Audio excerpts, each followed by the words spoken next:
investing in the economy, public-private partnership in infrastructure. Each infrastructure-related ministry will come up with a 3-year pipeline of projects that can be implemented in PPP mode. States will also be encouraged to do so and can seek support from the India Infrastructure Project Development Fund, which is a scheme to prepare PPP proposals. Support to states for infrastructure. An outlay of 1.5 lakh crore is proposed for the 50-year interest-free loans to states for capital expenditure and incentives for reforms. Building on the success of the first asset monetization plan announced in 2021, the second plan for 2025 to 30 will be launched to plough back capital of 10 lakh crore in new projects. Regulatory and fiscal measures will be fine-tuned to support the plan. Jal Jeevan Mission. Since 2019, 15 crore households, representing 80% of India's rural population, have been provided access to portable tap water connections. To achieve 100% coverage, I am pleased to announce the extension of this mission until 2028 with an enhanced total outlay. The mission's focus will be on the quality of infrastructure and O&M of rural piped water supply schemes through Jan Bhagidari.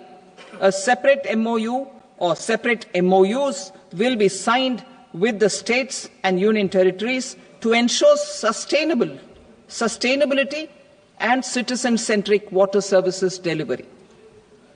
Urban sector reforms. Building on the July budget proposals, urban sector reforms related to governance, municipal services, urban land and planning will be incentivized. Urban Challenge Fund. The government will set up an Urban Challenge Fund of 1 lakh crore rupees to implement the proposals for cities as growth hubs, creative redevelopment of cities, and for water and sanitation purposes announced in the July budget. This fund will finance up to 25% of the cost of bankable projects, with a stipulation that at least 50% of the cost is funded from bonds, bank loans, and PPPs. An allocation of 10,000 crore is proposed in 2025-26. Power sector reforms.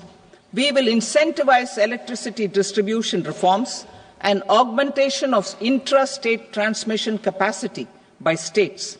This will improve financial health and capacity of electricity companies. Additional borrowing of 0.5% of GSDP will be allowed to states contingent on these reforms. Nuclear energy mission for Vikasit Bharat. Development of at least 100 gigawatt of nuclear energy by 2047 is essential for our energy transition efforts. For an active partnership with the private sector towards this goal, amendments to the Atomic Energy Act and the Civil Liability for Nuclear Damage Act will be taken up. A nuclear energy mission for research and development of small modular reactors with an outlay of 20,000 crore will be set up. At least 5 indigenously developed small modular reactors will be operationalized by 2033. Shipbuilding.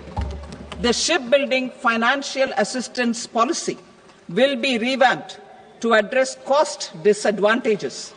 This will also include credit notes for shipbreaking in Indian yards to promote the circular economy. Large ships above a specified size will be included in the infrastructure harmonized master list.